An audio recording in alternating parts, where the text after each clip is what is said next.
vanaand. Hulpelose hulp help nie.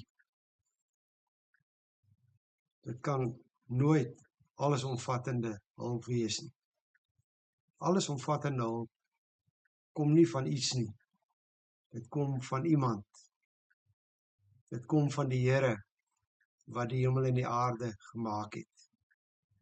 Die digter van Psalm 121 twyfel nie waar sy hulp vandaan sal kom nie. Dit kom van die Here af. 5 maal in 8 verse word die naam van die Here gebruik. Nogal baie as in ag geneem word dat die Jode uit eerbied maar skugter was om die naam van die Here oor hulle lippe te neem. En telkens word die naam Jahwe gebruik. Dis die persoonlike naam van die Here waarmee hy hom aan Moses in die woestyn geopenbaar het, die ek is wie ek is naam. Dis derentyd ook die naam waarmee die Here homself in sy verbond met sy volk openbaar en waarmee sy verbondsvolk hom aanspreek. Die digter soek dus nie sy hulp by 'n onpersoonlike God nie, maar by sy Here wat getrou is, wat sy beloftes nakom, wat vir sy volk voorsien. Dit is die Here, sy Here, wat die volk uit Egipte gelei het, wat hulle in Kanaan ingelei het, en wat hulle weer uit ballingskap teruggelei het. Die Here bly egter steeds die Almagtige, die Skepper van hemel en aarde. Hy is soveel groter as alles en almal. Hy is selfs groter as die skynbaar onoorkomlike berge wat voor die digter opduik en wat hom hulp laat vra.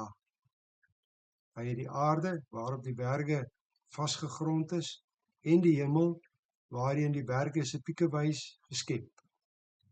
Die allesomvattende hulp kom dus van 'n persoonlike maar ook 'n almagtige Here.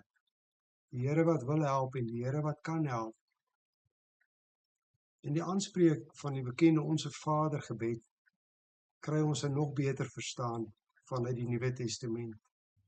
Ons Vader wat in die hemel is. Hy is in Christus ons Vader, wat in 'n verhouding met ons lewe, wat hom aan ons verbind, ons liefhet en vir ons sorg, wat ons wil help. Hy is egter in die hemel. Hy kan ook help. Aardse ouers wil soms help, maar kan nie. Aardse ouers kan soms help, maar wil nie. Die Here, die Skepper van hemel en aarde, ons Vader wat in die hemel is, wil en kan help. Dit is tot hom wie ons Here Jesus die vinger wys wanneer hy ons in die bergpreek leer.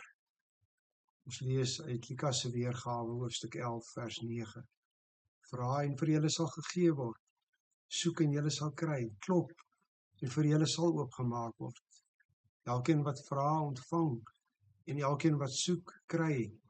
En vir elkeen wat klop sal oopgemaak word.